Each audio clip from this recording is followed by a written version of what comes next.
Thank you, Stephen. Good evening, everyone. I'm delighted to welcome you to our 2025 Wilder School Symposium. Whether you're here in the room or joining us via live stream, we're so glad to have you with us for tonight's timely conversation about Virginia's 2025 elections, one of only 2 statewide contests in the nation this year, and a race that many see as a bellwether for the country's political direction heading into 2026 and beyond. We are honored to be joined this evening by former and current members of the VCU Board of Visitors, our university provost, former and current deans and senior administrators of VCU, former and current secretaries of the Commonwealth of Virginia, former and current cabinet secretaries, members of the judiciary, and current and former leaders of Virginia's House political parties. Thank you so much for being here and for your steadfast support of the Wilder School and its mission.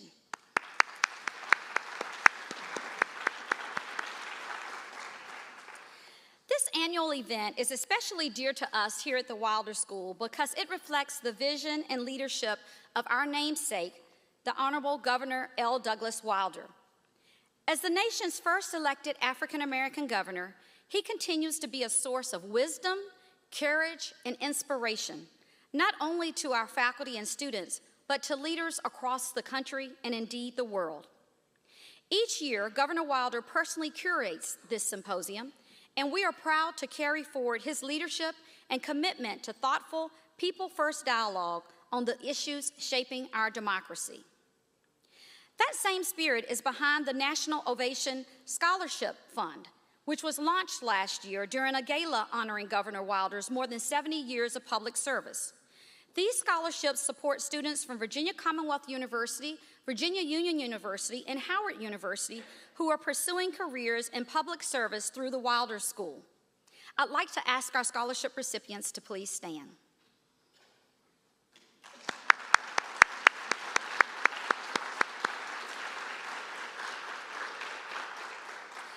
They are Tamir Cooper, Rael Jackson Sutton, and Joseph Earl Levy. They each received $10,000 in scholarship support.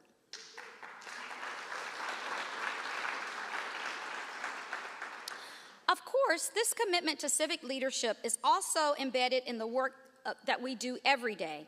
Our Commonwealth poll has been providing Virginians with timely, reliable insights for more than 25 years. Recognized by CNN for its accuracy and methodology, it remains one of the most trusted measures of public opinion in the Commonwealth, informing policymakers, journalists, and citizens alike about the issues shaping our state. We also want to give a plug for our Virginia Capital Semester Program, which allows undergraduates from any major across the university to intern in the office of a member of the General Assembly during the upcoming legislative session.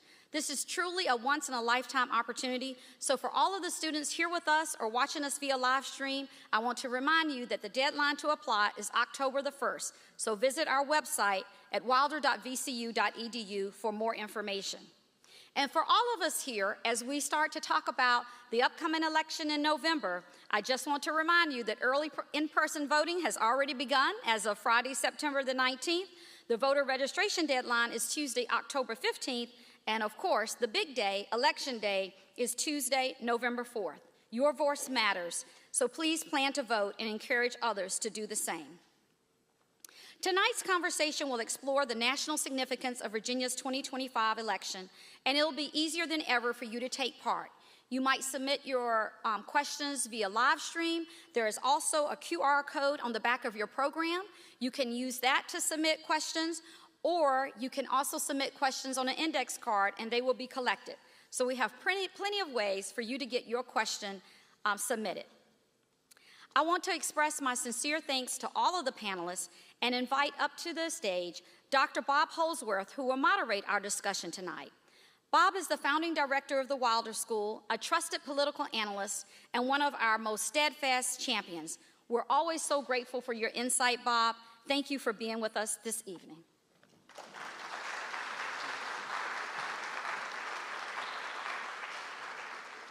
Thanks very much. I'm just going to really talk about the landscape of tonight, how we're going to proceed. We're going to proceed in this fashion. I'm going to, in a few moments, introduce Governor Wilder for his opening remarks. Secondly, then we're going to have our three panelists, Dr. Robyn McDougle, who is Associate Dean for Research at the Wilder School and has put the Commonwealth poll on the map nationally, as Dean Gooden has said. Secondly, we're going to have our former Dean, Niraj Verma, who's going to be talking about federal-state issues that are involved in this election. And then finally, we're going to invite our Dean back, Susan Gooden, to complete our panel discussions there. I'm very happy to be here with these folks because I recruited two of them to VCU, Dr. McDougle and Susan Gooden. I made a couple of decent decisions when I was Dean, and these were two of my absolute best there on that front there. And then after the panelists and I have a few comments to make, we will have a discussion among ourselves for 20 minutes, and then we will spend the rest of the time answering your questions as well, so that you can address them in general. If you want to address them in particular panelists, you can do that as well. You know, when I'm thinking about the national implications of Virginia elections, I think maybe the first time that I really saw this happen, because now every time we seem to have an election, the national media come to Virginia. They want to know what it means, what's this going to mean for the midterms. But I recall an election 37 years ago, I thought, when there was a lieutenant governor running for governor, L. Douglas Wilder. And it was not only nationally, but international news, that everybody was coming to Virginia to try to understand whether Virginia would be the first state to elect an African-American governor. And the question they always asked is, how are they going to do this in Virginia? You know, this was a state that a few decades prior had practiced massive resistance, had closed the public schools, had outlawed the NAACP, and all of a sudden, of all the states, maybe Virginia was going to do this. And it got enormous attention, not simply nationally, but internationally. I think it put me on the map as a political pundit there, that it gave me that opportunity to talk about that election. But if there's anybody who knows about the national implications of elections and the challenge of running as a statewide candidate when a lot of people are talking about the national implications, it's L. Douglas Wilder. We are just so happy to have him here at the school, to know that once again we're having a symposium that I think we started these maybe 30 years ago, talking about education and all kinds of issues in the Commonwealth. And I don't think there's anybody more qualified to speak about Virginia's elections than His Excellency, former Governor of Virginia, L. Douglas Wilder.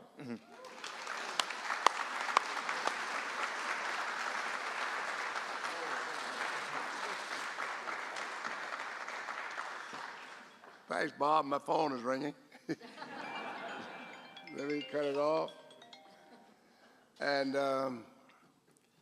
thank you a lot. What you didn't say is that you were the person that made the recommendation to me that I come up here to work, to teach, and that you subsequently made the recommendation to the board that the school be named for me. I can say those things, you didn't. But I want to thank you for that. It's good to see so many of you in the audience and to bear witness to what we've been talking about.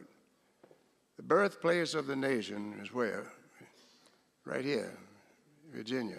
Our friends in Massachusetts sometimes have difficulty understanding that.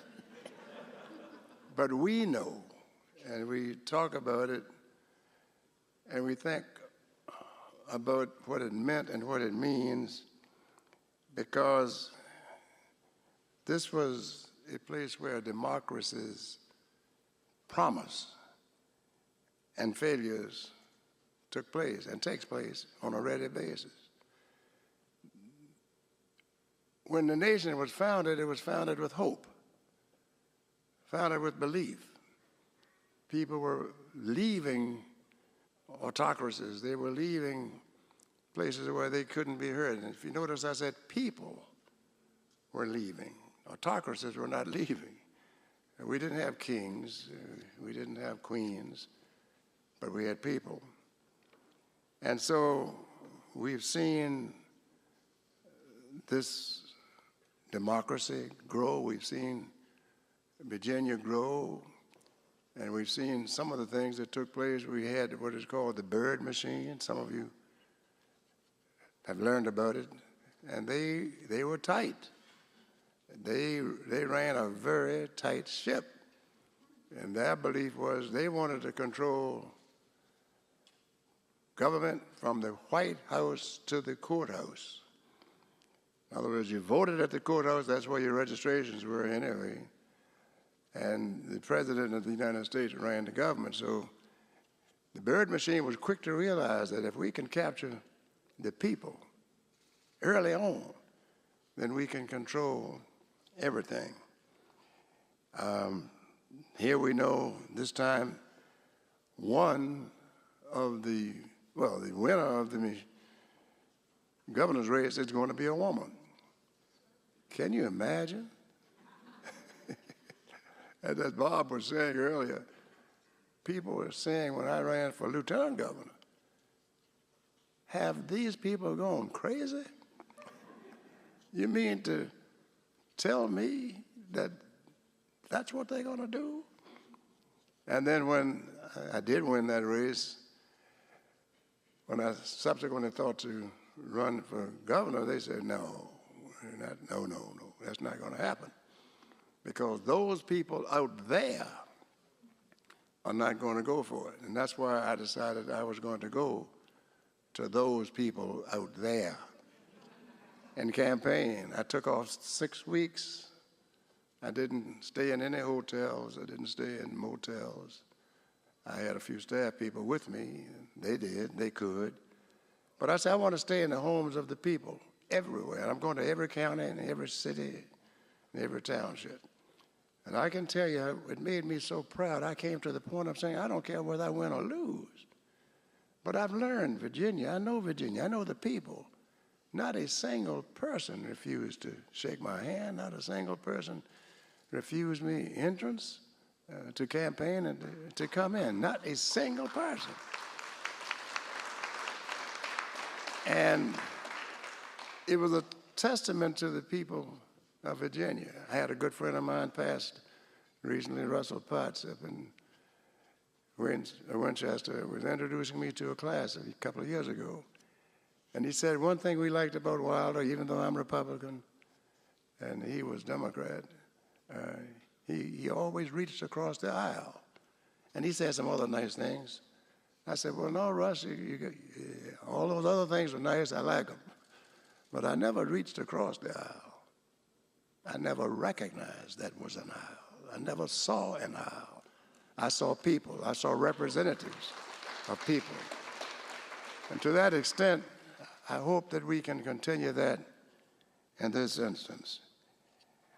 Theodore White, noted columnist and as well as author, wrote a book, and I've always loved it, America in Search of Itself. And that's where we are today. America is still in search of itself, searching to find out that promise, the fulfillment of that promise, the ability to say, we don't have it all right, but let's correct what we can that is wrong. And so when I read that, it made me believe that I could be a part of it. And being a part of it doesn't mean you got to be in elected office. But you need to be a part of what I call the polity, the people who make decisions, who determine who gets elected. You want to get elected, you got to come through me. Why? Because I got the vote. You can't vote for yourself and get elected. You need me. You need her. You need him. And that's what we forget on some occasions. And that's why the elections in Virginia this year are so important, because they mirror and will mirror what's going to be following next year. Virginia didn't want to have an election at the same time that the national election was going to come out because of more people voting. So the smaller the number of people voting, the better it would be for them. New Jersey followed that example.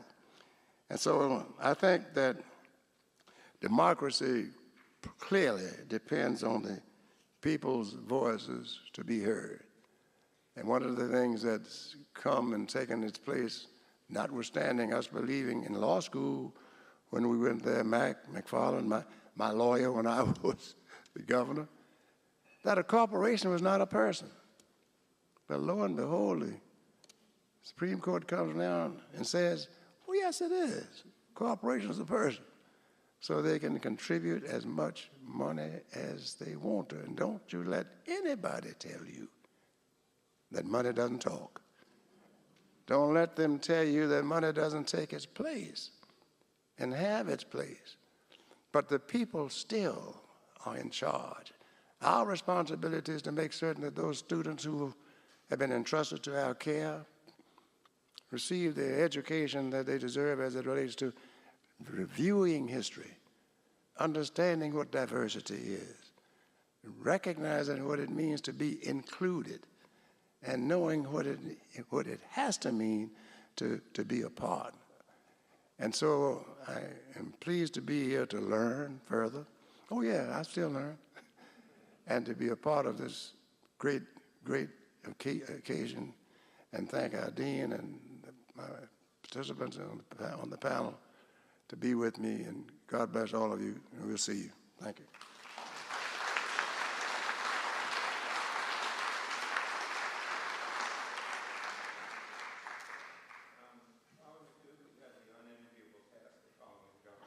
Yes, that is not a task anyone should want to have. But it is my honor and privilege to talk to you a bit about the Commonwealth poll. And the true honor about it is that I get to oversee it, but the true leader and knowledge driver of the Commonwealth poll is Governor Wilder. And so as Dean Gooden said, the Commonwealth poll has been around for over 25 years, is a true bellwether of citizens of public opinion in the Commonwealth, one of the most accurate poll that reflected the actual voting intentions from the last presidential election. So we're very proud of that and very proud of Governor Wilder's leadership in this space. I thought I'd set the stage tonight to tell you a little bit about who Virginians currently are telling us they are interested in voting for, why they're voting, and what they're most concerned about.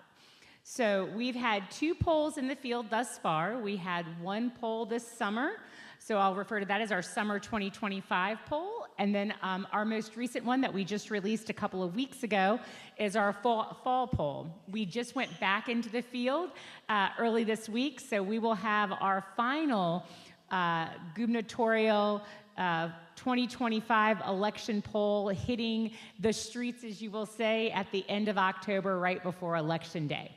So who are people saying they're interested in voting for? When we look at the top of the ticket, the gubernatorial race currently, so in our fall poll, you're seeing that former Congresswoman Spanberger is leading Lieutenant Governor Earl Sears 49-40. So that's a 9-point spread. That is down from 12 points in our summer poll. What is most interesting, though, is that in that, when we asked people both in the summer and in the fall, the independents, just like they did in the presidential election, are standing out in Virginia. They are a growing body. They are individuals who are not identifying by party, but instead are making decisions by issue. So 48% of the individuals that we polled said that they identify themselves as independent, and as late as August have not decided who they're going to vote for in the gubernatorial election. This gives both great opportunity and great uncertainty for our candidates, but it most importantly shows that Virginians, and specifically these independents, are issue-by-issue based decision makers, issue-by-issue based voters. And so when you think about, as Governor Wilder mentioned, how do you win Virginia? When you think of almost half of the population being independent and undecided, you need to win with trust, authenticity, policy, clarity, and consistently engaging the electorate. And that's something that I think is extremely important. We saw it in our presidential, and we're seeing it again in this gubernatorial race. Independents are growing with their voice and their size in the Commonwealth. We see similar findings when we go down ballot. So for our lieutenant governor race, Senator Gonzalo Hashme is leading former radio host John Reed by 4 points. This is a really interesting race. That was down from 10 points in our summer polling. So we saw the largest gain, if you will, or narrowing between two candidates in this lieutenant governor's race. And in the attorney general's race, former Delegate Jay Jones is leading current Attorney General Jason Miyares by 6 points, down by 9 points in our summer poll. But once again, in both the lieutenant governor and the attorney general's race, you're talking about 54% of independents saying that they're undecided, and 47% of independents saying that they're undecided in the attorney general's race. So there is still opportunity for both candidates on both tickets in all three of these top statewide seats. Dean Gooden talked about last Friday being early voting, and I did want to point out, as we know, we're in an off-year election here in Virginia and New Jersey, so a lot of that has to do with turnout, as Governor Wilder mentioned. So are we going to see the energy and the excitement from both sides, from Republicans and Democrats, in a turnout in an off election? Because votes only count if you actually cast them, right? Thinking about voting but not casting a vote doesn't have an impact. Last Friday, the first day of early voting, 32,000 Virginians voted early in the Commonwealth. That is twice the number that we saw in 2021, which was our last gubernatorial election. So when we're thinking about early voting in Virginia, which we now refer to kind of as the voting season, people are starting to embrace early voting, and it's clearly impacting our candidates. As last Friday, you saw across our statewide tickets that lots of individuals, so if you happen to watch the news, you saw Lieutenant Governor candidate John Reed shaking hands with gubernatorial candidate Abigail Spanberger in Henrico as they ran into each other on the campaign trail at the early voting precincts in Henrico. It's a great statement, I think, that DC could learn a lot about civility and politics if they just turn around and come down to the Commonwealth every now and then. And that was seen last Friday in early voting there in Henrico. But we're seeing these campaign stops in these early voting precincts because our candidates know that it's extremely important. Two last things I want to share with you before I turn it back to Dr. Holsworth. One is, why are people voting? Consistently, cost of living is the #1 reason. When we look at the presidential election last year in our Commonwealth poll, cost of living was the #1 reason that Virginians showed up to vote. And we see it in both our summer and our fall poll, that cost of living is the reason that Virginians are showing up to vote in this gubernatorial election. There are some social issues that we've heard that range from transgender bathroom, transgender sports questions, things around women's reproductive rights. We do see that the second issue that people are talking about why they're voting is women's reproductive rights. We did see that as the second issue last year in the presidential election, and we're seeing it in both our fall and our previous summer poll. We see that reduction a little bit. 13-14% are saying that's their #1 reason for voting. So it's holding second pretty consistently. And the third reason people are showing up to vote in this gubernatorial election is immigration in Virginia. Once again, cost of living is sitting there at a 28% rate, and we're talking about immigration sitting at 14%. So cost of living is pretty consistent. The last thing I want to leave you with is the concerns the citizens of the Commonwealth have, and that's around trust in our government systems. We asked a question in our poll in the summer in which we asked citizens, are they comfortable with or confident in how the government spends their tax dollars? 89% of respondents said, and these are registered voters, that they do not think that our government spends their money responsibly. That's an erosion of trust in our structure, in our government structures. I think there's a lot to be learned from that question. I think that when you look at the Wilder School, when you look at the Center for Public Policy, when you look at what we're doing in our classrooms and what we're doing with the Commonwealth poll, we're presenting an opportunity to rebuild that trust, or at least show our citizens in the Commonwealth places to find trustful, trustworthy information. But I do think that's an important thing to think about as we go into this gubernatorial election, that a large amount of our electorate, of our registered voters, are not confident in how our government officials spend our money. So with that, I say thank you, and I look forward to the questions as they come.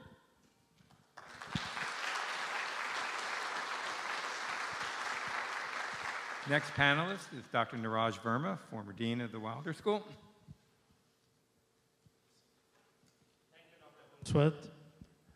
You know, some of us of a certain age will remember Tip O'Neill, the Speaker of the House for 10 years and who was in Congress for 40 years. And one of the things he taught us was that all politics is local, which meant that people really, when they vote, they privilege things like their own economic status, education, healthcare, job security, public safety, things like that, rather than national or international issues. But if you have recently been in Washington, D.C., and seen the National Guard patrolling the streets, or ICE agents, if you've been to a Panera Bread, you may have encountered them, then you are kind of right to question whether Tip O'Neill really knew what he was saying. Right? The problem certainly is that we are a very polarized nation. Almost everybody buys that. But the interaction of the federal, and it's no longer federal policy that's interacting at the local level, but it's federal executive action, which is quite different, which is moving at the local level. And that makes prediction and forecasting and our sensibilities about what's happening much more difficult to understand and to speculate on, right? So I'm going to kind of add a word of caution to our kind of general sense there that Abigail Spanberger is leading or XYZ is leading and so on. And I suspect the race will be much closer as the final date comes through. I'm reminded of Governor Wilder's race, which was much, much closer than had been forecast. Right? And all races are like that. So I think we'll do well to be a little bit, cautious about how sure we are. So the two things by which races can be or have historically been predicted are polling, certainly, and the Wilder School poll, the Commonwealth poll, is pretty much, I think, the best in Virginia, clearly. And the nice thing about the poll is not so much who's winning and who's losing, but what issues are important. So it tells us what those local issues are that people care about. And that's what will gravitate, will change people's votes and so on. So the other issue besides polling has been money raised. And since 2010, ever since Citizens United became the law, it's been troubling that with super PACs bringing large amounts of money into races. I have a number for you. There has been a 28-fold increase in super PAC funding between 2010, when the rules changed, to 2024. And it now stands as $4.5 billion. And same thing with dark money, where the sources are not known. That amount now is at $1 billion for the same period, a 20-fold increase. So if money is not a clear kind of bellwether, and polling is questionable other than for, I think, the specifics of what people want, then how do we go about this? I think the real test is going to be how many people can each candidate touch? How many doors do you knock? How hard do you work? Where is your team going? I did a kind of back of the envelope calculation. Spanberger, who's a fantastic campaigner, has won 3 incredibly difficult races.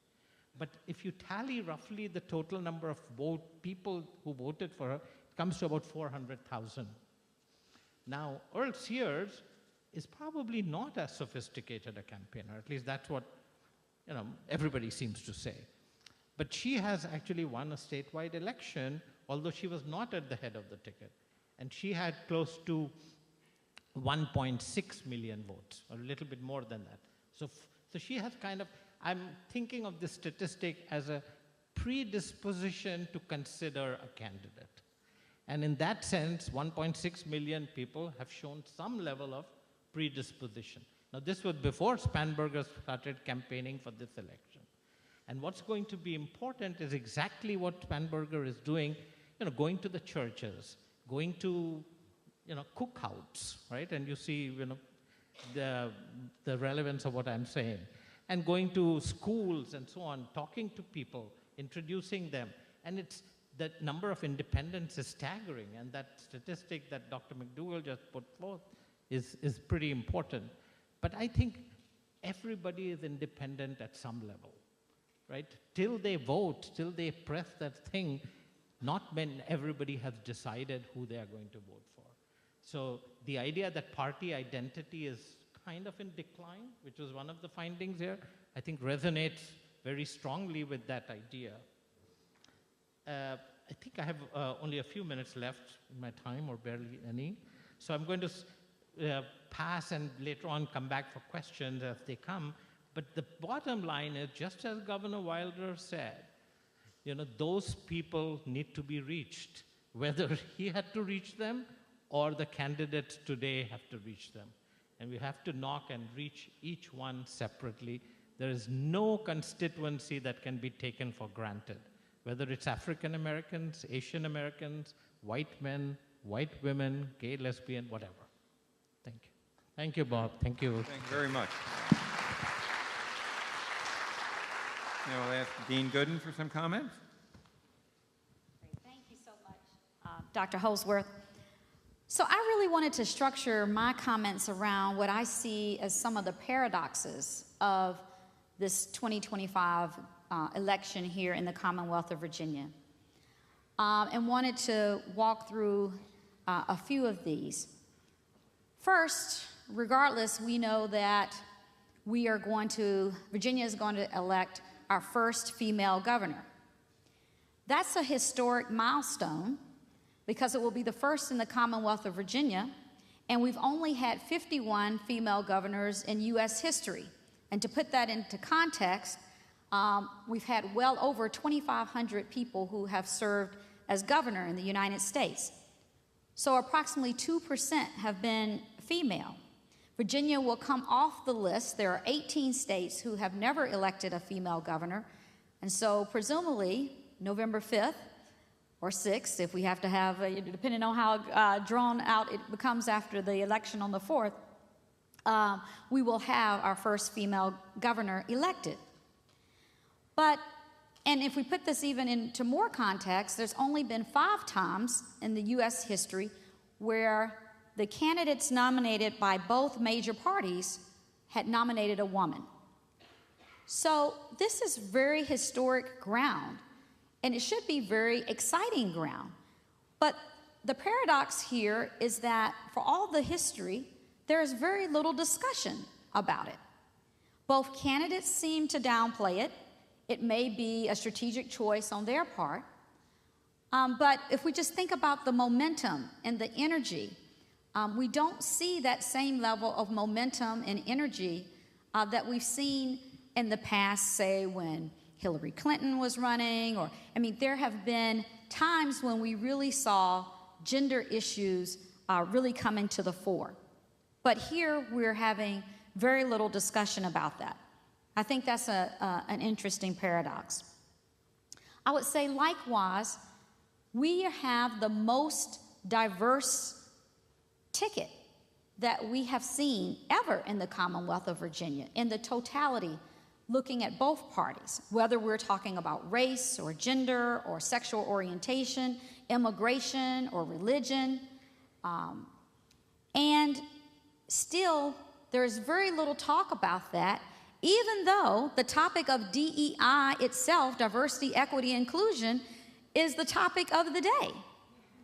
So to me, there is this huge paradox that there's all this talk about diversity, equity, and inclusion. Can we say the words? Can we not say the words? Can we get this funding? Can we not get this funding? Is it, it literally changes by the day and by the moment.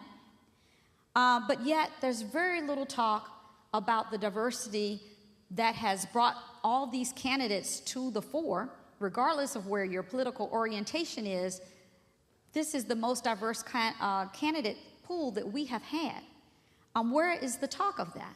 So again, I think it means that this is even more of a nervous area of government potentially.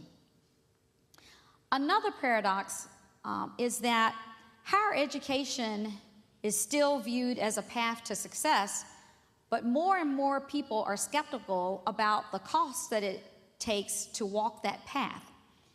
And so I think either gubernatorial candidate has to grapple with the state of higher education, not only in the Commonwealth of Virginia, but in the nation at large. We're here at an institution of higher learning, here at VCU.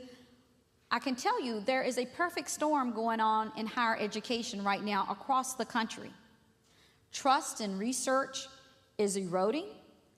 Cost, people are complaining about the costs that it takes to earn a four-year degree. Financial aid is decreasing, so the gap and the amount of money that people either have to borrow or have to pay is becoming very much a source of a deterrent as well as a source of skepticism. People are wanting to know, what is the ROI? What is the return on investment for a higher education degree? Even though we know by the data that over the course of one's lifetime earnings, still earning a college degree, having a college degree, those students are going to outperform financially as a group than students who only have a high school education. It's also interesting that there's no public outcry for more state support because people are complaining about the cost of higher education, but there's not a similar mandate for more state investment in higher education. So where does that leave universities? Where does it leave education? Where does it leave education in state education in Virginia, who has some of the finest institutions of higher learning in the nation? What happens there? And of course, DEI issues. Again, how are universities grappling with that? We basically have universities, really making up policy on a day-by-day basis, making different decisions. Can this grant be applied for? Can this grant not be applied for? There's really no metric. And so higher education really is finding itself in a a perfect storm. And I think that this is going to become even more important for each gubernatorial candidate. What is the role of academic freedom? And how are universities navigating the space between the governor's office, the AG's office, which I think would become even more complicated if we had a split ticket outcome. Another area, an important paradox, I think, here in Virginia is the economic paradox. So Virginia is in the top 3 states for the highest rate of layoffs. New Jersey is in there too, interestingly enough. So it's New Jersey, Vermont, and Virginia. I think this is going to be interesting because we got New Jersey and Virginia both having gubernatorial elections. So on the one hand, we have that. We think about the Doge layoffs, which of course will become even more acute after the end of October and then the end of December. But interestingly enough, even though we're in the top 3 in terms of layoffs, we're not anywhere near the top in terms of unemployment rate. And so Virginia's unemployment rate is at 3.6%, which is quite a bit lower than the national average of 4.3%. So what's going on here?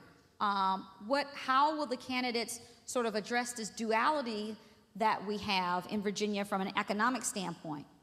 Dr. McDougle talked about inflation and cost of living being a big issue. That's true. However, we also see that individuals who have stocks, who are in the stock market, who own their homes, are actually doing pretty well in this economy. It's individuals who are in the more in the lower middle class, those who are lower income earnings, who are really being dramatically impacted by the cost of inflation, the cost of groceries, the cost of day-to-day items. So I think that means then who is coming out to vote on election day in terms of these groups, because I think we've been talking about the economic condition and as being sort of impacting everyone the same, but we have very different groups. And so we really have a K-shaped economy that's going on here, and I think it will be interesting to see how that plays itself out in the polls. And then the last paradox I'll talk about is what I call the Trump paradox. What I mean by that is you can barely go a day, I don't know about you, but you can barely go a day that someone isn't talking about President Trump. It might be positive, it might be negative. Someone is talking about President Trump. I put this to the test in preparing for this. I said, let me see this. I started measuring this the past 2 weeks. And every day, someone has come up to me and started talking about Trump. It might be a coworker. It might be in the grocery store. I went to my hometown of Martinsville this past weekend, and there you go. Even in the sermon I went to Sunday morning, a discussion about Trump. Virginians are talking about Trump, but interestingly enough, Trump is not talking about Virginia. There's been no campaign rally in Virginia from President Trump. He hasn't endorsed Winsome Sears, although he says he's likely to do so. So where is Trump in relationship to Virginia in this election? And I think that's a huge paradox, because when you think about the popularity of Trump, and of course he hasn't fared well in Virginia the 3 times that he was on the ballot, but still there were a huge number of individuals who voted for President Trump in Virginia. So I think that presents an interesting paradox. Now, some folks will say, well, Winsome Sears and President Trump, haven't been on the best of terms. She said at one time he was a liability to the party and all of that. Well, Trump is also famous for his kiss and make up philosophy. I mean, J.D. Vance has been in that position. Marco Rubio has been in that position. Lindsey Graham has been in that position. The list goes on and on. But the kiss and make up principle hasn't seemed to come into effect here yet relative to Winsome Sears. And so I think that presents an interesting paradox as well. So I'll pause there.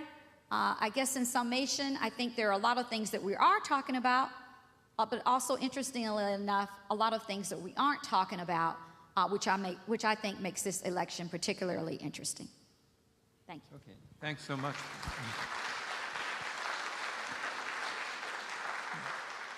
I'm going to make a few comments before we start the discussion, and what I'll try to do are talk a little bit about the context of this election, somewhat about some of the issues that are in the forefront of it, and then thirdly, about what I think the implications of the election are for the national elections going forward.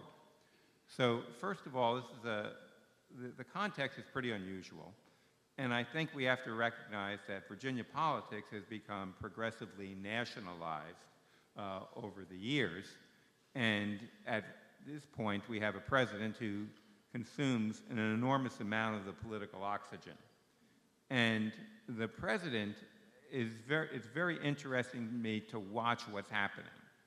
That on one hand, as Niraj noted, through executive actions, he's the most aggressive president that I have ever seen, and that those executive actions are not only related to parts of the federal government, but it's really going down into local governments, school systems, universities, and the like.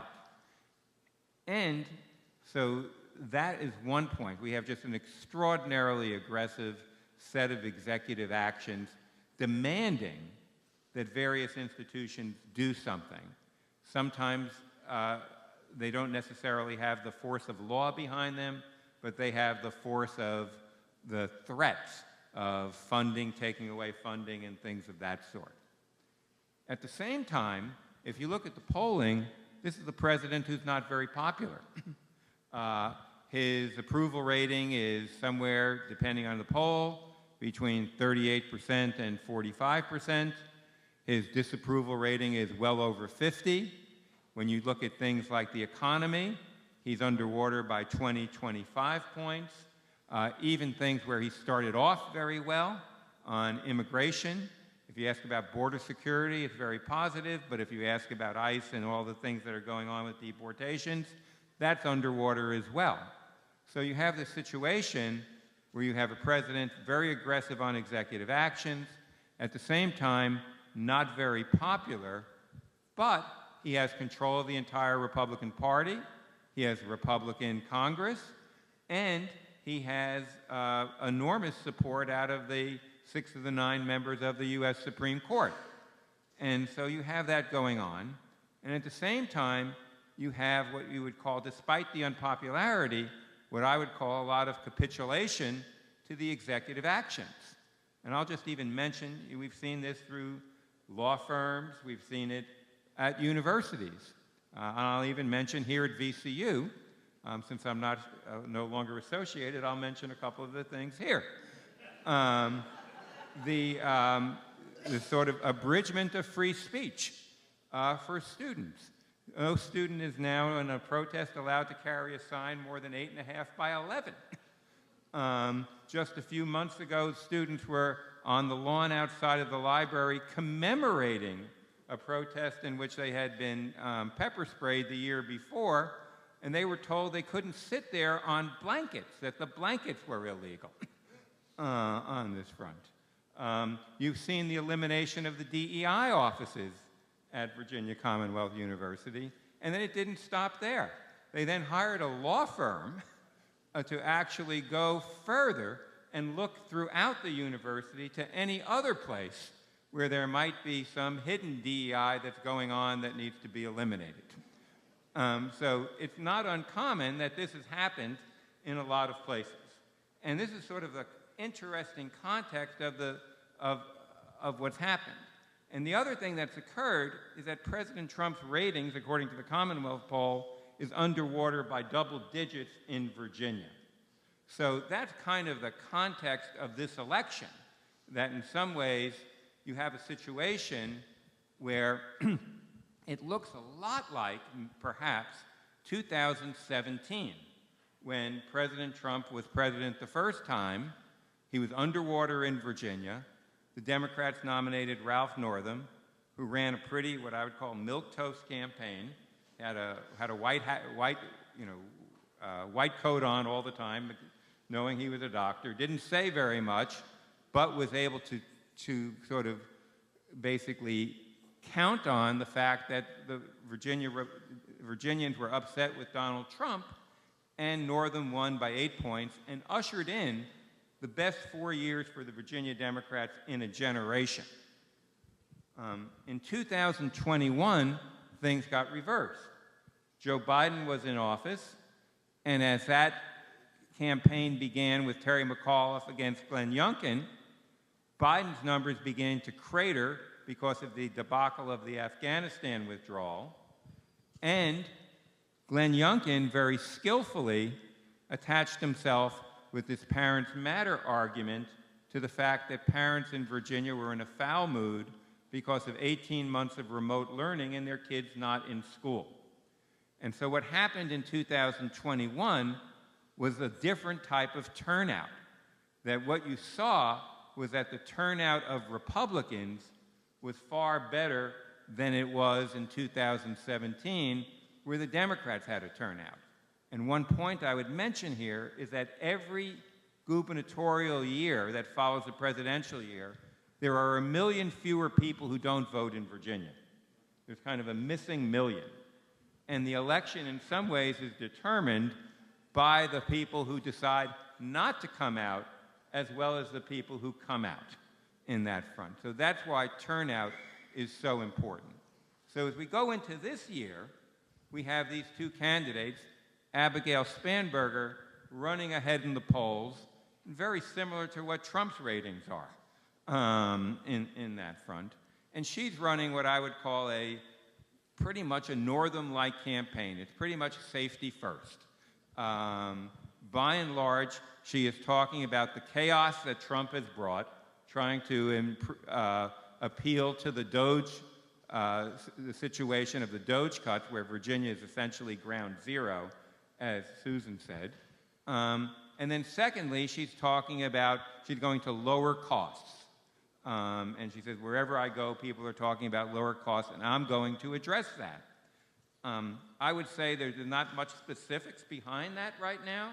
If I ask anybody here, what cost is she going to lower and how, I think you would be hard-pressed to tell me. But I think she's on the right territory in terms of where people need to be in the campaign. And so, by and large, if there's a challenge for Spanberger, I think, there's sort of twofold. One is that she hasn't been very specific about some of these matters. And then secondly, the Democrats right now seem to be looking for a fighter, or I think the public in general is looking for people that they consider to be on their side that's a fighter, not someone who always plays it safe. And if that's a challenge that she might have to overcome, but at least right now in the polls, she's looking at these polls and saying there's no reason to really change course. I talked to some Democratic insiders today, and they said the campaign's exactly where it's been for the past 6 weeks, and they don't see any big issue. The challenge for the Republicans is to find a way to overcome the fact that Donald Trump lost this state by 6 points and is further underwater. And so Winsome Sears, as a candidate, has struggled, I think, to come up with an issue. And over the last couple of weeks, I think it's crystallized to how she wants to run a campaign. That by and large, she wants to run on sort of two things herself. First, she wants to suggest that Governor Northam has done a good job. She's going to basically do what Governor Northam had done, sort of continue his legacy. And Youngkin, not Northam, Youngkin. That she's going to continue his legacy. But then secondly, if you look at her social media feed and look at the commercials that she's talking about, she's really been hitting the anti-trans issue extremely hard. Every time, every day, she's asking Abigail Spanberger, are you going to allow boys in girls' locker rooms? Are you going to allow boys in girls' bathrooms? Is this what you're going to do? And I think she's trying to, in some ways, play upon what Glenn Youngkin did in 2021, but I tend to think that 2021 was more about COVID than it simply was about the problems in the Loudoun County locker rooms on that front. But we'll have to see. In any case, from my perspective, this is a heavy lift on that issue. That I think that she has put Abigail Spanberger on the defensive. Spanberger really doesn't want to talk about it, but at the same time, my sense is the public's more concerned about the cost of living, education, and ultimately this won't be good enough by itself. Now, are there wild cards that could come out? Yes, and I think there are two things that are on the horizon right now. The first, obviously, is they have a debate October 9th. That could have an impact. That can change the dynamic of a campaign. And secondly, the government might shut down next week. And we don't know for when, if it will, for how long, what the impact will be, and who will get blamed on that front. So that could certainly have an impact on the campaign as well. But at least right now, I think that's where we are. One other point I want to make about these statewide races is the Attorney General's race, as Dr. McDougle said, seems to be closer than, at least in the polls, than the governor's race. So there's a chance of a split ticket. And what I want to mention there, and Matt McFarland would know this, that the Attorney General in Virginia, in some ways, Governor, and you would know it as well, I think, from your relationship with your Attorney General, the Attorney General has an independent authority, that the Attorney General in some ways articulates the legal position of the state. So you can imagine now that it's potential that Virginia could elect a Democratic governor, but could elect a Republican attorney general who then would articulate the legal position of the state vis-a-vis the Trump administration on that front. On issues that you've mentioned, such as deportation and the like, the attorney general would be the person articulating the official legal position of the Commonwealth. So you could imagine this could really be sort of a very interesting and a unique time if that occurs. I tend to think this might be the most important attorney general's election in our lifetime, simply because of that potential there. Finally, in terms of the national implications, people are going to look at this race and say, you know, what there. For the Democrats, they want this to have a lot of national implication because they think they're going to win on this front. And Virginia sort of tilts a little bit this way.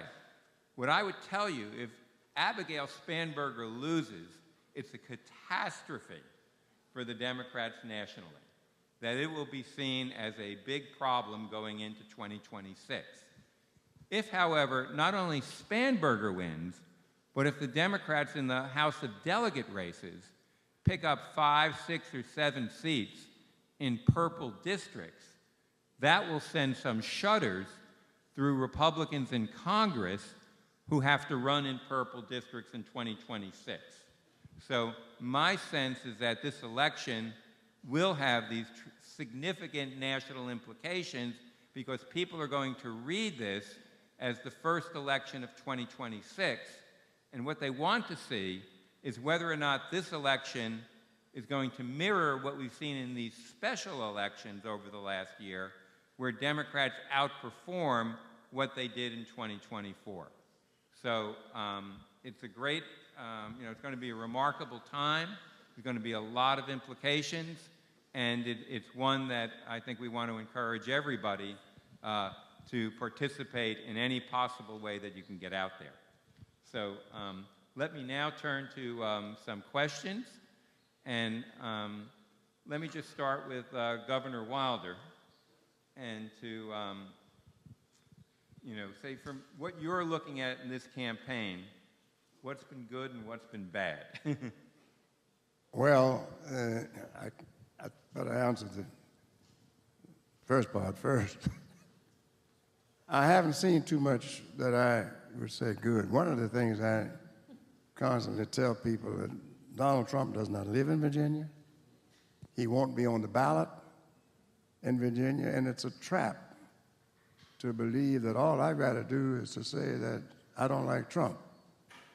What I usually do, Bob, and you know this well, is ask people at whatever level they're running, for local government or state government, and as I have asked the candidate for the Democrats, what have you done? Well, I believe in that. No. What have you done? What have you tried to do? What have you accomplished? Put it up so I can see it. Give it to me so I can tell others. Well, I believe in, I didn't ask you what you believed in.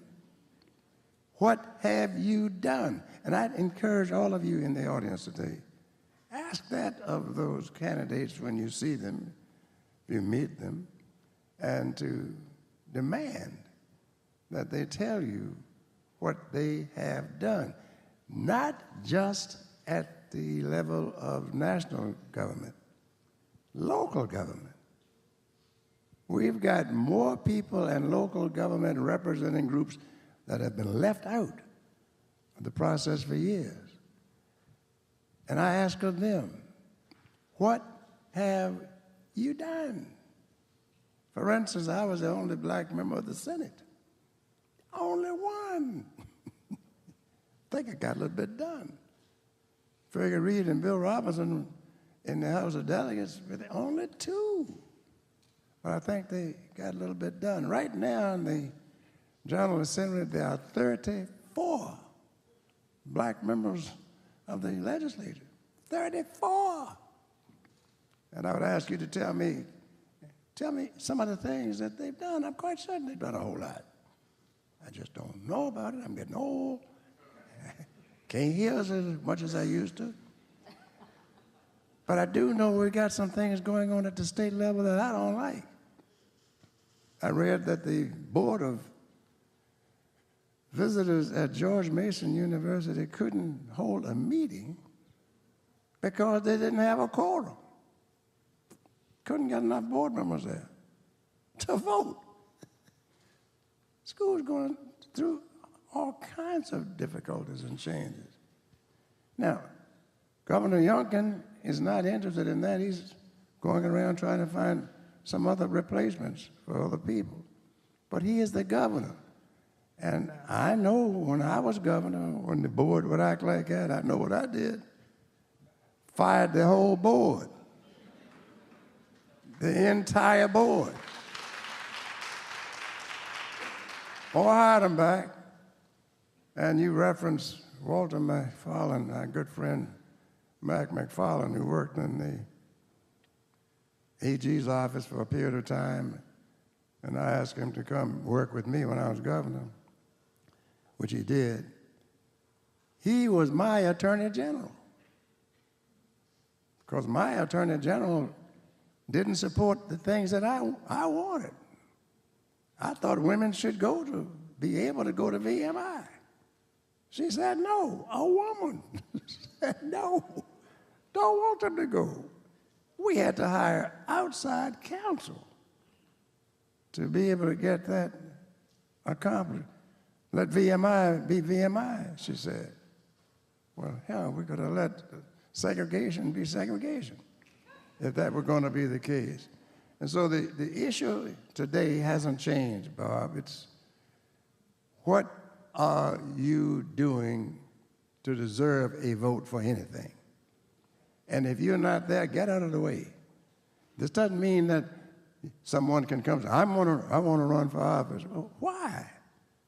What do you want to do? What have you done? What have you tried to do? And you don't have to be in elected office to be able to effectuate a change. But you can put enough pressure on that person who is in office. You want to stay there? Yeah, these are some of the things you're going to have to do. For me, other than that, you're going to have to go. And I think in Virginia right now, it is tough. I listened to you attentively when you spoke about what happened in the election of Terry McAuliffe and Glenn Youngkin, and you and I have had this conversation, you know. I'm not saying I had anything to do with it at all, but I did not endorse Terry McAuliffe, and I let it be known throughout the entirety of the state. Why did I not? Because there were qualified people of color running. Virginia, as governor's term is limited to one term because it has enormous power. And in other states, they have what they call leapfrog. I'll be governor for 1 year, and then you come and take it. Then I'll take it the next year, and we can leapfrog it on down like they did in Tennessee and West Virginia. I didn't like that. Voted against it because leapfrog government, in my situation, I didn't like it. Other things I didn't like the fact that the man who was the lieutenant governor who was trying to run, well, first of all, let's get back to some of the things that caused the Youngkin victory. I don't think he's ever truly acknowledged, and I know he has not truly acknowledged how and why he won, to the extent that he is deserving of it. And to the extent that we now see a state that's looking for funds, we have historical black colleges and universities needing money.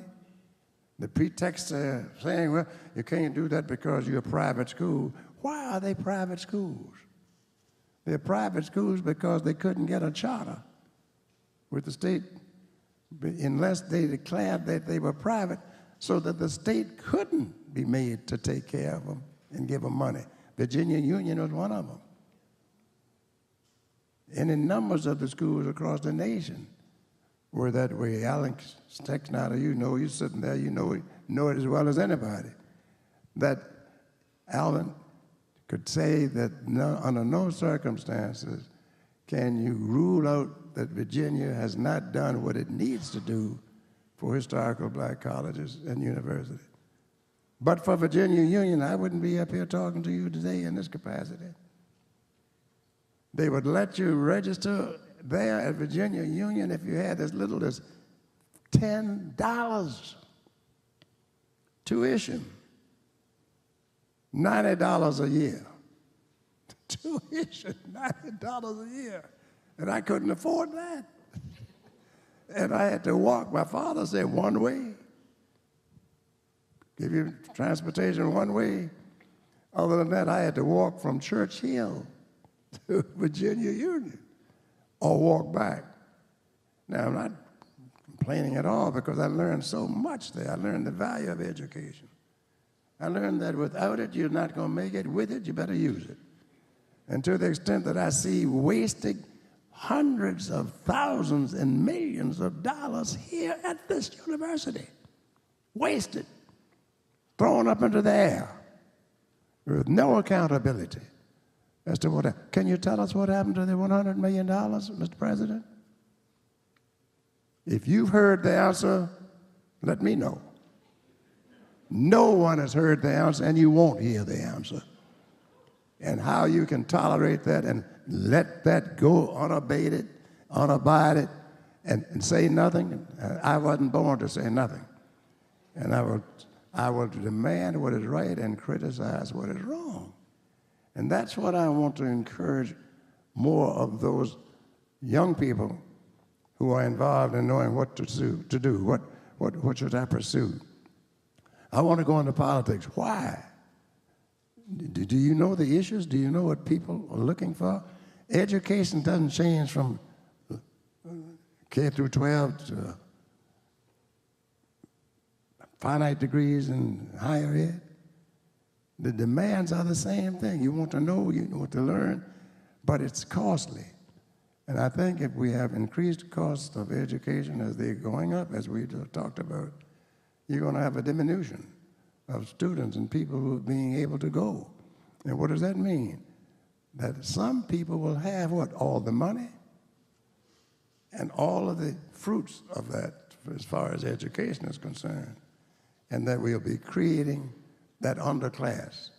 And that's where we are in America today. We've got to be very certain that we don't create the permanency of those who have not been fortunate enough to cross that bourne and to be successful.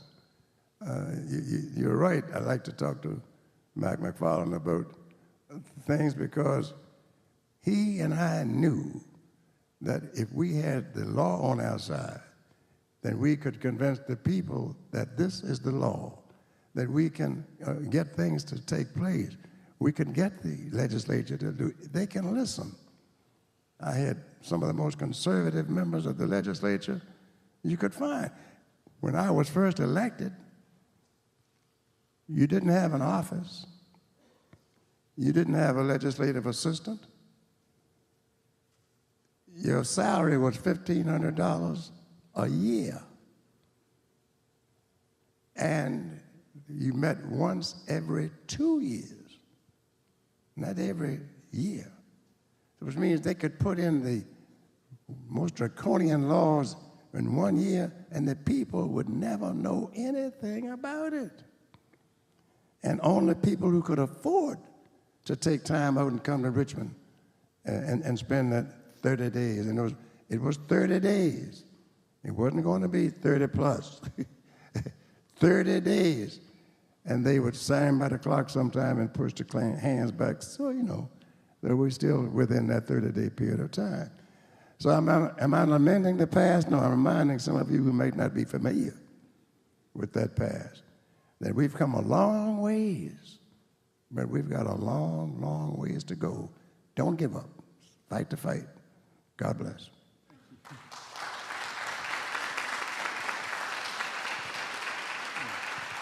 I'm going to move to some of the audience questions now for Robyn. What were the results in the Commonwealth poll about this time in the previous election between McAuliffe and Youngkin, and did we see a lot of movement there? So that's my favorite question of all, because Governor Wilder will recall the time he got a call from a reporter thinking that perhaps we'd lost our mind in the Commonwealth poll because we were the first poll that started to show the tightening between Terry McAuliffe and Glenn Youngkin. So in the summer, there was almost a double-digit lead that McAuliffe had over Youngkin. And in our first fall poll, that had come to 5.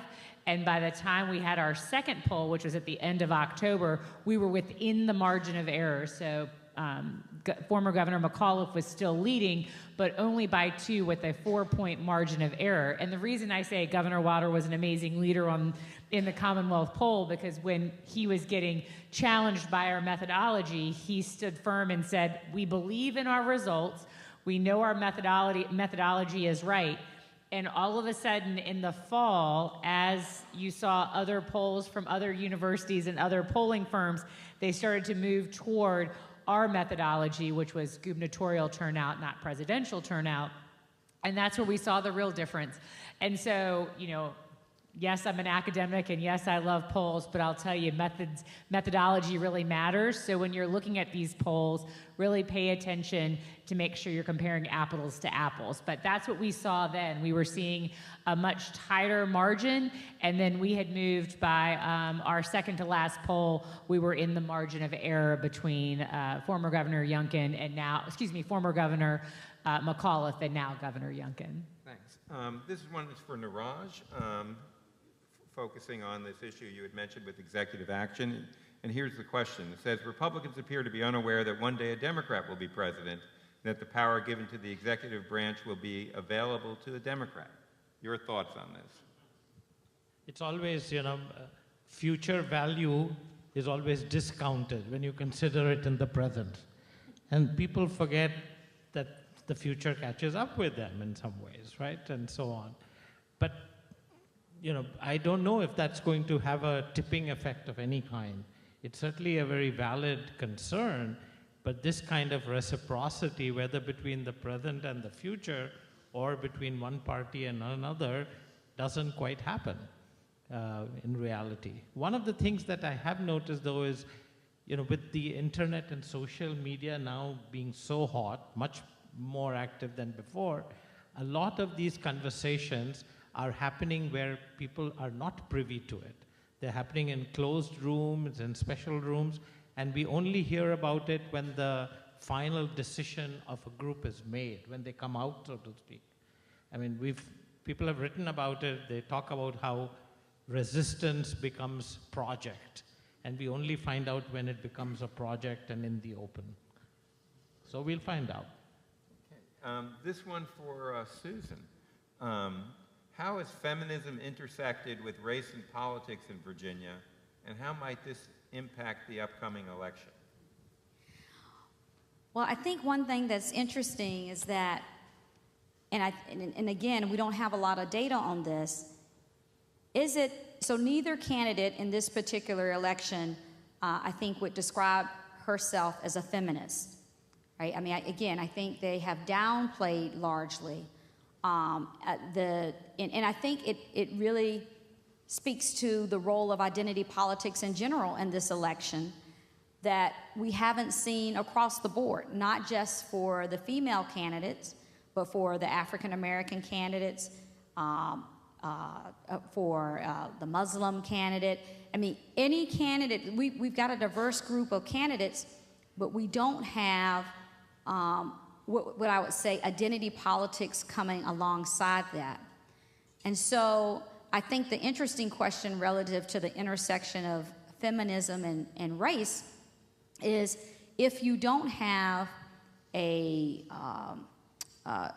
group, if you don't have a momentum, if you don't have something that is particularly attractive to individuals who are able to mobilize along identity politics, then it seems to me that this election has shown that then these issues become way muted. This is a question for me. This is, what's your projection for the House of Delegate races? And so right now, for everyone, we have 100 people in the House of Delegates. We have 51 Democrats, 49 Republicans. They're all up for election right now. And what we saw in the last round of elections, when the Democrats have 51, Republicans 49, there were a series of close races, most of them won by Republicans. And so when people are thinking about what race to target, they're looking at these races that were very, very close. And so in this situation, the Republicans are really defending more seats than the Democrats. The Democrats might be defending 2 seats where the Republicans are making aggressive efforts, where the Democrats might be making aggressive efforts at 10 Republican seats or 9 Republican seats. So the conventional wisdom, which is one that I hold to here, is that it's likely that the Democrats will increase their margin by something, whether that's 2 seats or 1 seat or 5 seats or 6 seats. A lot is going to depend on what happens at the statewide level there in terms of those arguments. And that's where what Dr. Verma was talking about early makes some sense, I think, in terms of these local races for these delegates who are out there knocking on doors, getting themselves known, because I'm looking at some of these races where I think the Democrats are making efforts to beat Republicans, but it looks to me like the Republicans are doing relatively well. The other thing that's happened that was of interest to me in some of these races is, will we see a greater turnout of conservative young people in the wake of the assassination of Charlie Kirk? You may have seen the other day, just yesterday, in Blacksburg at Virginia Tech, there was a large rally in which I think Erica Kirk and Governor Youngkin was there. And why that is important is that that is an area, it's the one rural seat where the Democrats were actually targeting, because they lost that seat by about 150 votes last time, because they were able to mobilize Virginia Tech students, liberal students. I think that rally told me this might be a little more of an uphill climb for the Democrats than they thought because of that. But at the end of the day, I still think my prognosis would be the Democrats are likely to pick up some seats and have a greater margin. And the other point I would mention is that the money, as people have mentioned, that the money has just become huge in these races. And the money right now is, except for the Attorney General's race, is going way to the Democrats. Spanberger is way ahead in money over Sears. And in the House of Delegate races, the money is just flowing into the Democratic coffers. And the reason is that people who have an interest in government like to be with the winners on that front. And so it's not that they necessarily are ideologically aligned with the Democrats, but at the moment, they're looking at Polymarket saying that Spanberger has a 96% chance of winning, and they're putting additional money there, which raises the question for Governor Wilder. Is there anything that we can do to limit the influence and the amount of money in politics? No. I used to think so. As I said, we were taught in law school that corporation was not a person. And Citizens United changed all of that by saying our professors were wrong. A corporation is a person. And let's not beat around the bush. With money, you can go places otherwise you couldn't go. With money, you can open some doors that you couldn't ordinarily open. With money, you can go on television. You can go on the radio. even with bad ads, until someone tells you to take them off. And so I don't know, Bob, that we can do anything unless the Supreme Court changes. And let me ask you, do you think the Supreme Court's going to change? No. Well, that's it. That's your answer. And that's the unfortunate thing. However, money should not be the limit as to what a person can do, because there are so many things you can do without money. You can get friends to help. You can get assistance. You can get free publicity, if you know a little bit about it. And you can get things to take the place of money. But when election time comes, when the time for the printing of signs and the printing of sample ballots, the time to pay campaign workers, that's where the money is sometimes wasted. I was campaigning once in Northern Virginia with 2 or 3 people who had volunteered to serve in my campaign, and they were ahead of me, and I was back with my little grip card passing it out to people. And they were saying, "We want you to vote for Governor Wilder." And this little old lady was standing on, so she said, "Would y'all get out the way? I want to talk to him." I want to know something. Yeah, what are you going to do? I was surprised once, Bob, up in Christiansburg. I had been told by my good friend Madison Marie, who supported me, and he knew I was going to take this trip around the state. He said, "Doug, if you're going to do that now, if you go into these barber shops, or if you go into these country stores, you're going to have to shake everybody's hand. You can't pass one person up." And I followed him up with that and went to this place and went to this country store. And as I was getting ready to leave, one of the persons who was campaigning with me said, "Look, there's a man sitting over there. He says you hadn't talked with him." And I said, "We can't have that." So I said, "Let me go back and talk to this man." There was this man sitting on a barrel, sitting on top of a barrel, with dungarees on, red bandana around his neck, tight straw hat on, tobacco juice streaming through his jaws. And he said, "Oh." I said, "Sir, forgive me. I was getting out of here and didn't see you." He said, "I got something I want to ask you." I said, "Well, that's why I'm here." He said, "I want to talk to you about this abortion thing." I said, "Oh, my God, have mercy. I could have gotten out of here."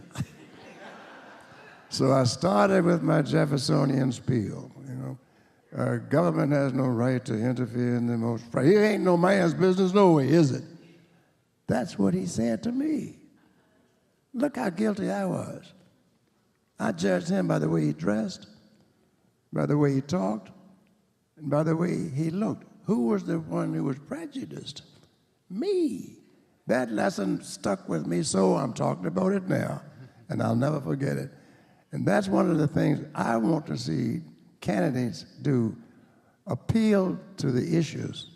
Talk to the people, not to your associates, not to your people who are with you.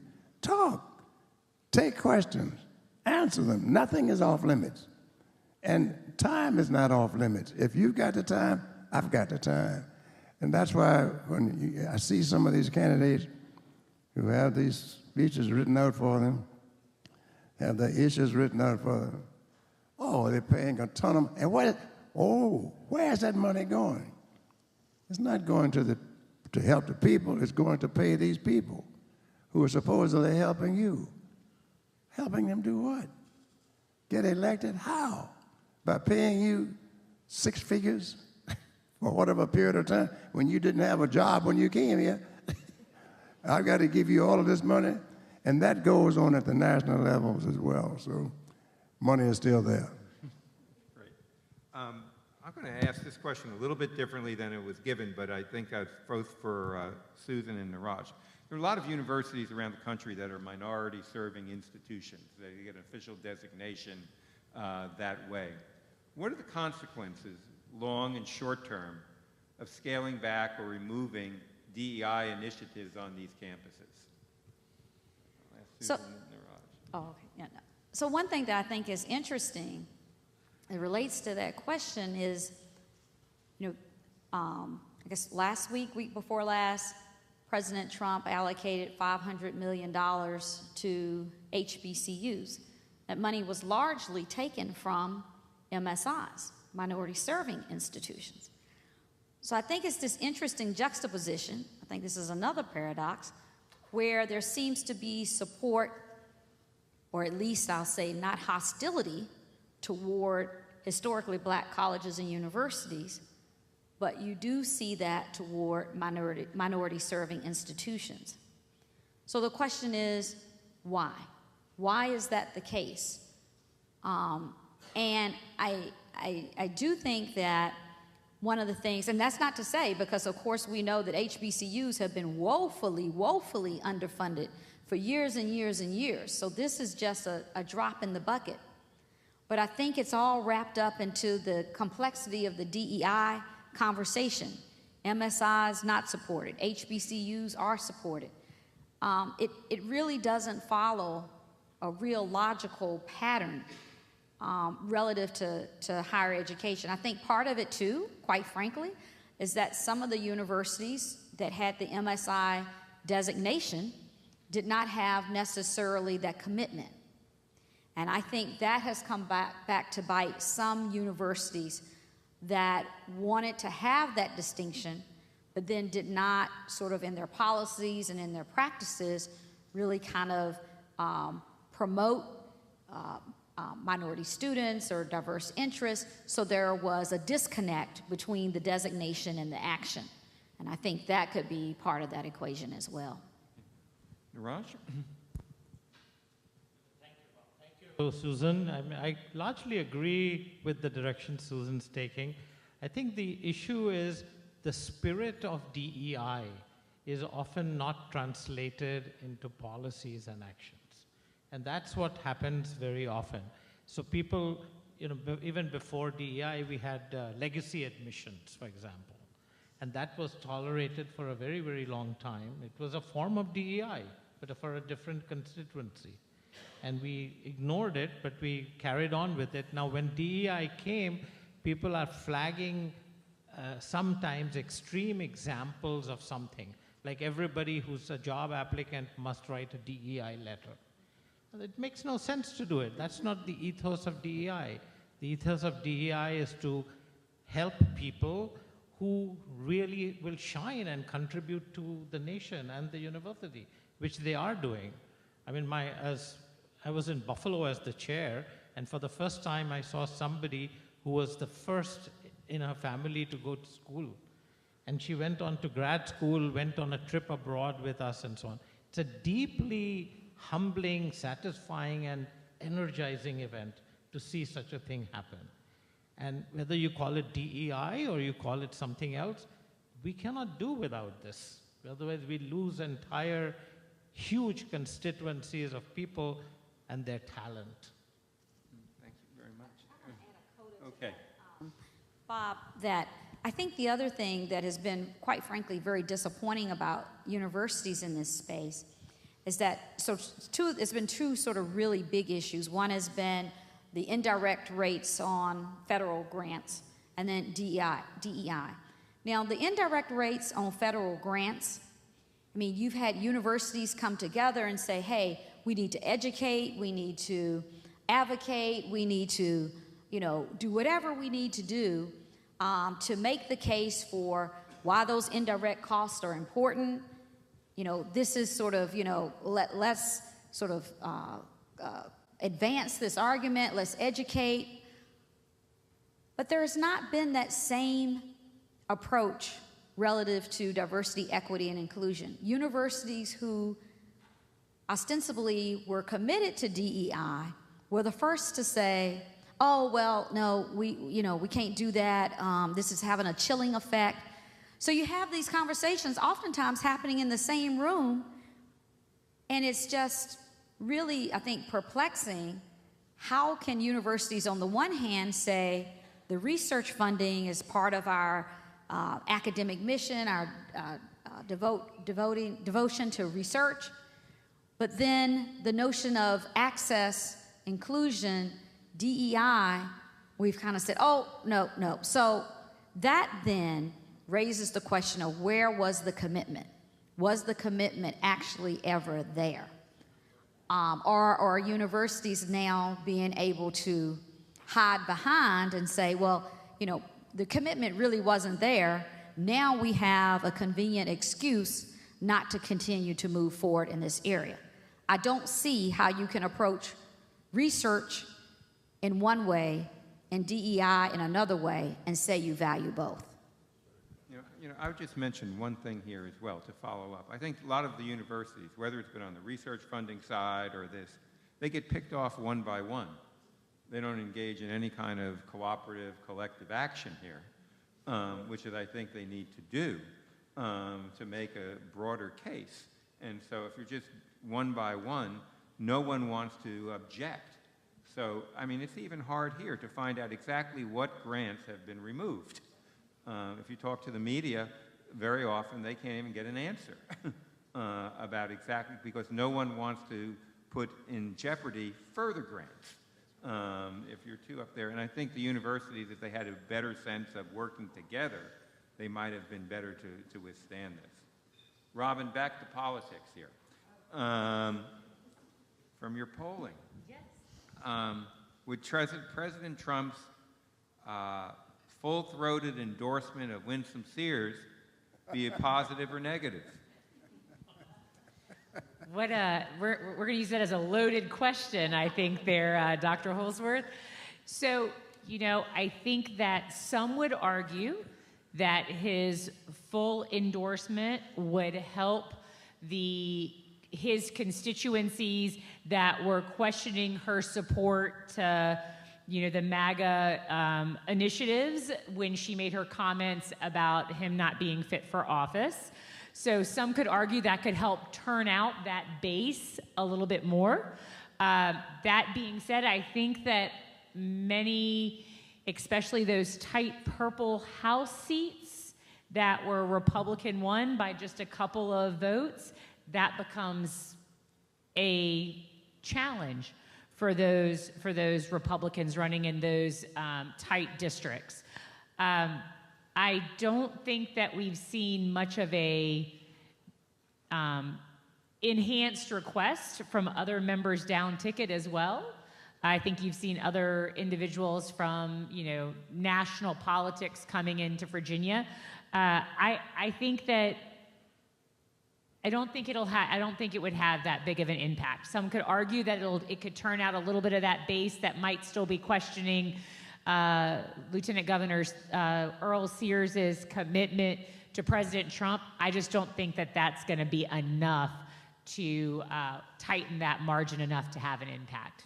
In my complete personal opinion, not a polling question we asked, but just looking at the trends in the polling, I think that would show. Governor Wilder, how do you explain the power of a president who's not very popular at all, but still seems to exercise a lot of power? You're speaking of President Trump. Yes. He handles the federal purse. He handles the money. He is in the period of time that he can make the recommendation as to where the money goes.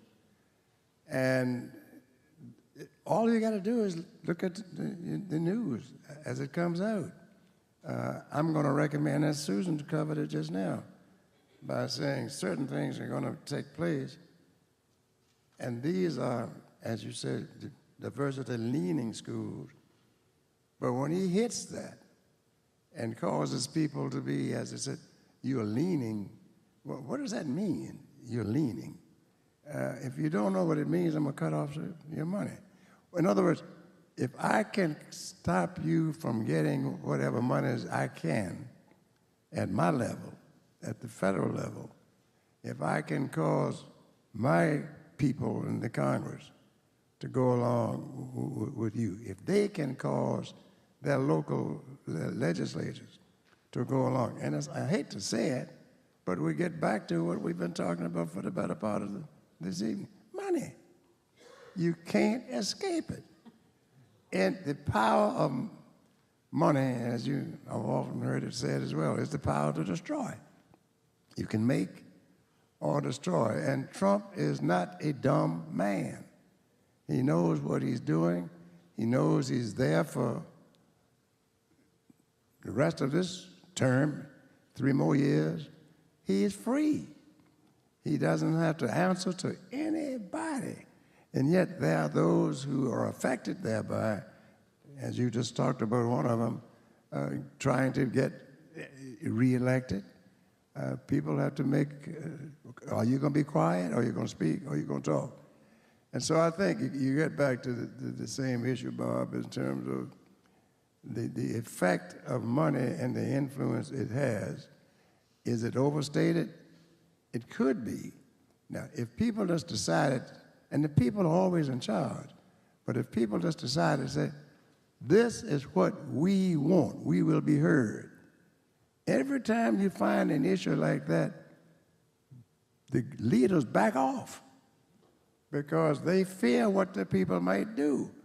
It's like Robespierre when they were charging the Bastille in Paris, and the people were going to tear it down.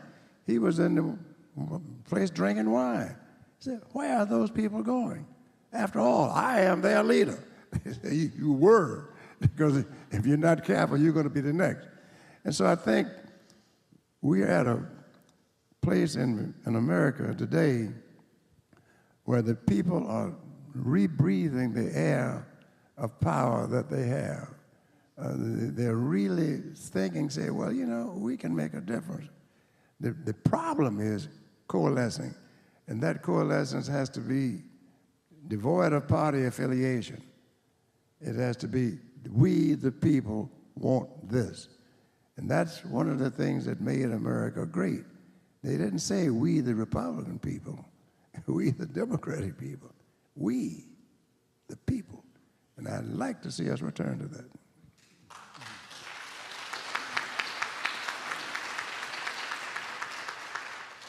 Well, I got a difficult question here for myself on free speech here. It says, Dr. Holsworth, you mentioned VCU's actions regarding student protests and free speech. Given that VCU promotes itself as an open-minded institution, how do you reconcile that with the reported removal of scholarships from students who protested?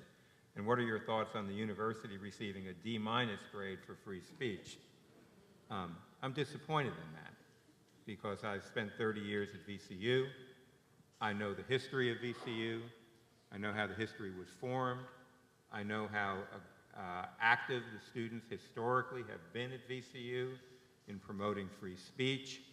I think it's, I perfectly understand the reason why universities in general have to have the right to sort of monitor what you would say, where protests occur and have the right to ensure that property isn't destroyed, that people are not prevented from getting their education, and that they're not prevented and discriminated against in any way.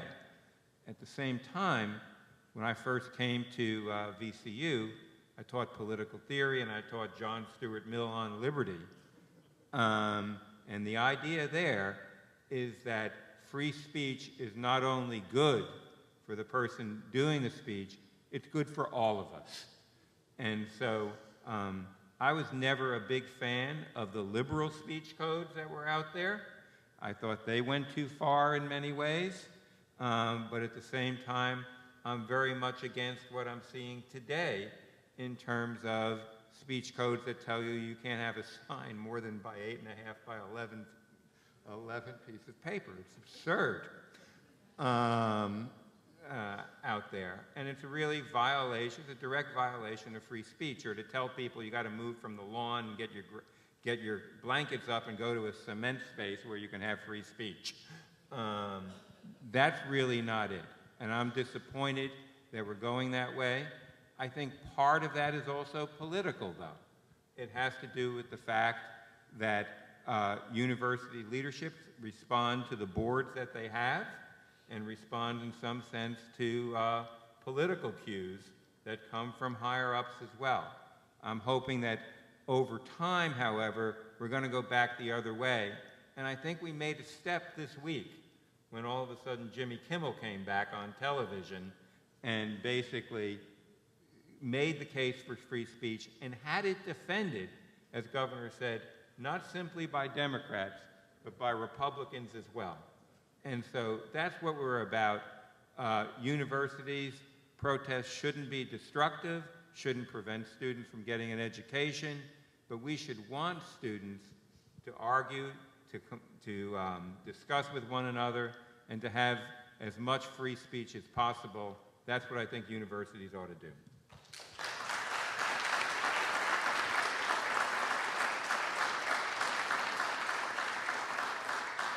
Okay, let me give this to both Robyn and to Susan as well, and they're kind of two questions there. The first one is, how do we increase voter turnout? And secondly, what do you think the impact of turnout in the African American community will be in this election? Do you see a mobilized African American community, or do you see one that's not likely to be as mobilized as perhaps some candidates want? Robyn? I'll start with turnout. And, we've all talked about money, and money is extremely important, and it gets you on TV and things like that. But nothing makes the difference more than the individual engagement with the citizenry. We talked about the number of independent voters that are out there that are undecided. That requires going to events. I think that we've seen that Lieutenant Governor candidate John Reed, as Dr. Holsworth mentioned, really had to go against the governor trying to have him removed from the ticket, very little money, but there's not an event that he doesn't show up to. There's not an opportunity of a door he doesn't knock. I think you've seen similar in some of those races in the House of Delegates, where potentially there's a candidate that you thought, wow, they don't have a lot of money, maybe they don't have a lot of traction, but their ground game of knocking on doors every single day, of talking to people, of going to every fish fry, cookout, fire station, and church matters.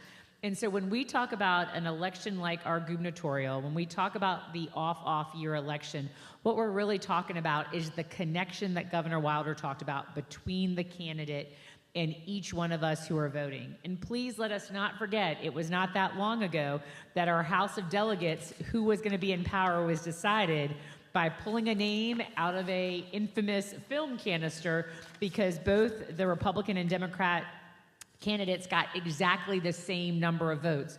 So truly, yes, every vote does count when we talk about turnout in our off-year elections. But that turnout matters because people care about who they're voting for or what they're voting for. So it's issue-based or it's individual-based, and that only happens with those connections. And I think all of our candidates could learn a lot from what Governor Wilder talked to us about tonight in his gubernatorial run.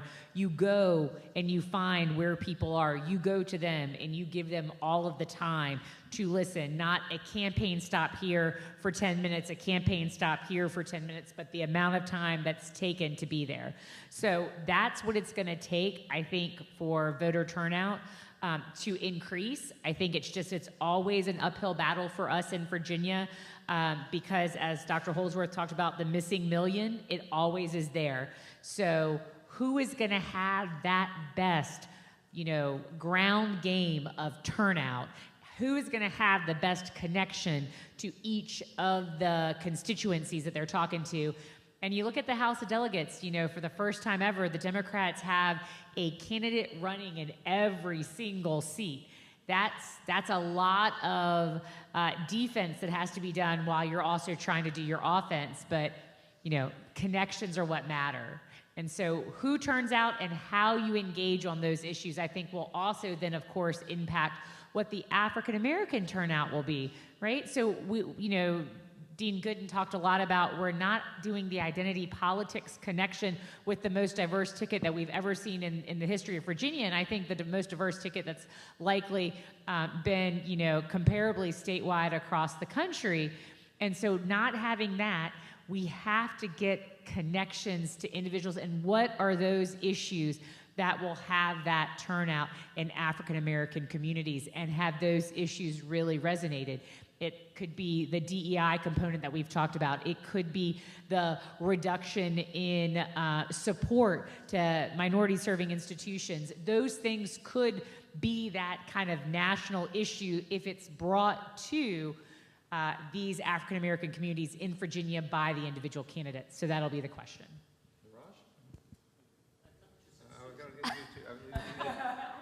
We're going to get our last chance before we give final reflection to the governor.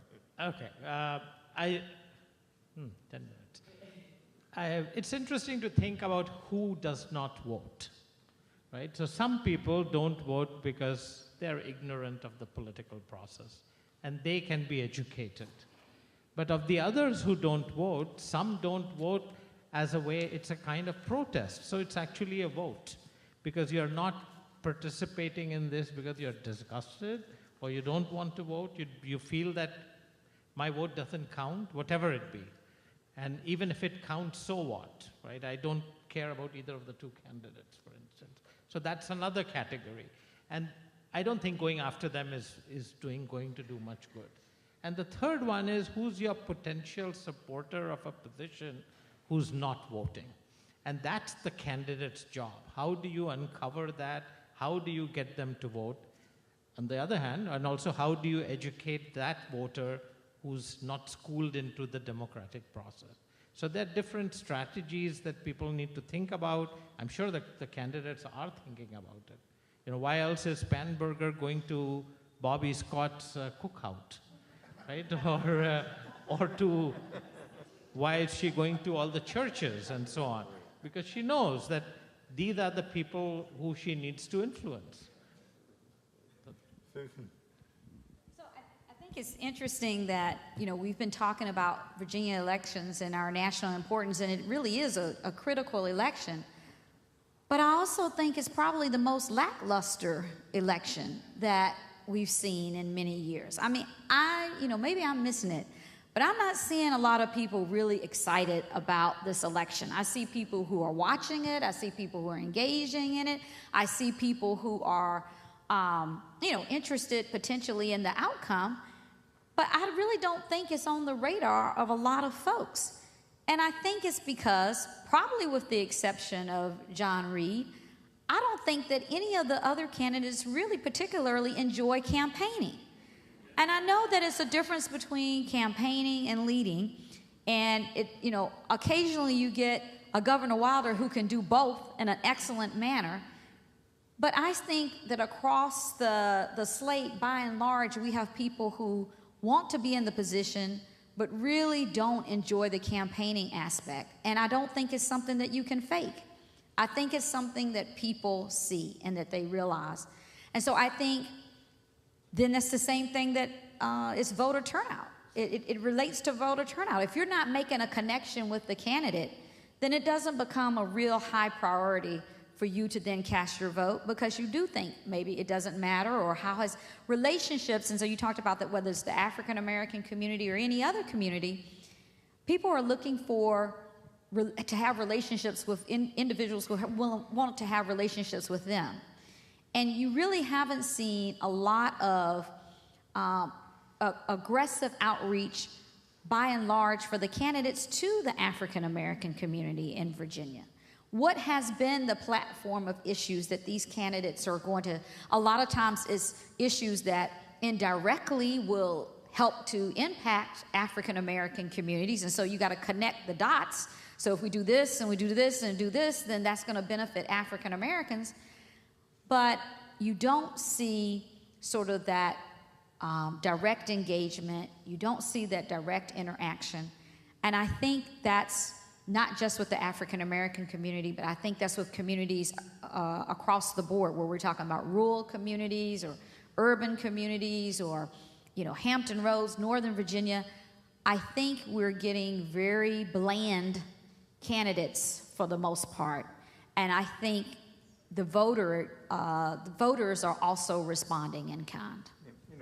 I would agree that it's not an inspirational campaign. And I think what's happened is I think these campaigns get more consultant-driven in some ways. So, for example, we have very few debates. We used to have them all the time. Yeah, we've had many. Right here. No. So, I mean, what you have is that there's going to be one Attorney General's debate. There's going to be one gubernatorial debate. Ghazala Hashmi doesn't want to get on the stage with John Reed and give him any credence. So there's no debate there. And so the public is not seeing this. And what's happening is that most of the campaign is done now through social media, outreach, and the like. And they may actually get more voters out that way.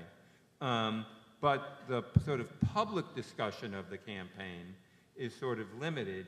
And what you're doing now is that you have a lot of targeting of individual voters that is going on through the campaigns. And we'll have to see whether they get more votes out. They certainly got more early votes out. We'll see if that translates there. But what we're lacking is that great public debate that would occur through 2 or 3 big debates. And the other thing that happens is that we don't have a media like we had before at all. There used to be 30, 40 people covering a Virginia election. Now we have just a relative handful, and I think that again limits sort of the publicity of the event that you're going to see, which is unfortunate. Finally, let me just say we're almost out of time. I want to thank everybody for their questions. I didn't get through them all, but they were really fabulous questions. So I want to thank the audience for remarkable participation.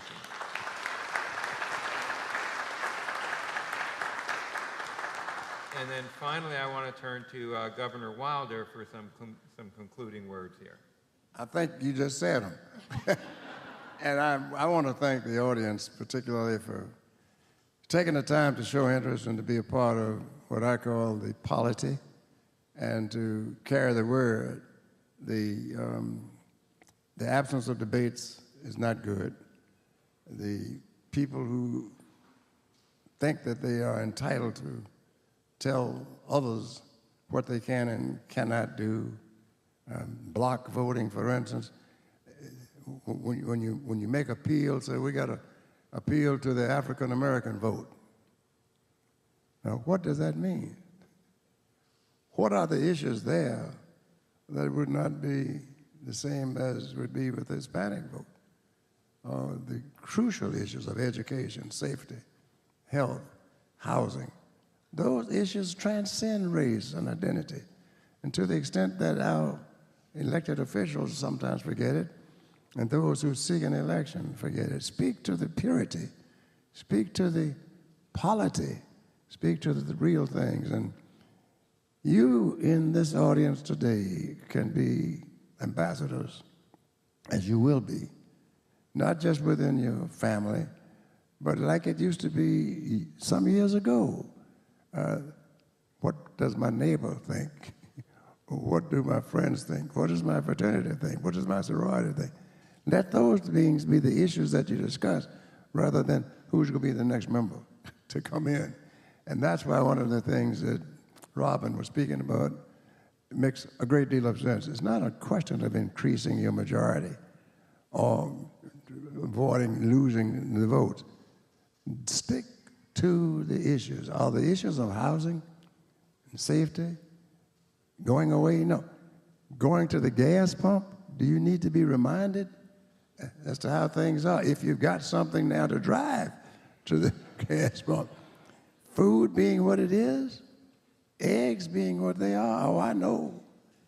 And you can't expect people to exist like that. So this has been an excellent gathering of people, information, transcending, and transcending to the extent of telling others and being a part of that, making change happen. And can't tell the dean and the 2 deans, or the 3 deans, all 3, my bosses. And you know, we had some good times. Thank you guys for coming.